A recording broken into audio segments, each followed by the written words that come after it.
কালো দিন বলি, একটা কালো সাল পাকিস্তানের জন্য। একটা বালুচিস্তান যেটা ওই প্রিন্সলি স্টেট অফ কালার থেকে জোর করে ছিনিয়ে নিয়েছে, এবং পাকিস্তান অকুপাইড কাশ্মীর, ওটা 1948, যদি প্রত্যেকের মনে থাকে।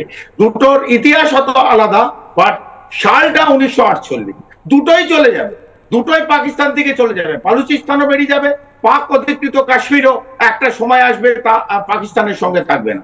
এবং বালুচিস্তানের সঙ্গে যে পাকিস্তানের অত্যাচার, সেটা একদিনের নয়, 1948 থেকে 2025। এবং বালুচ লিবারেশন আর্মি, বালুচের সাধারণ নাগরিক গর্জে উঠেছে পাকিস্তানের পলিটিক্যাল ডিসপেন্সেশন এবং বিশেষ করে তাদের আর্ম ফোর্স, সামরিক বাহিনীর বিরুদ্ধে, যারা বছরের পর বছর অত্যাচার করে গেছে, মেরেছে, মহিলাদের উপর অত্যাচার করেছে।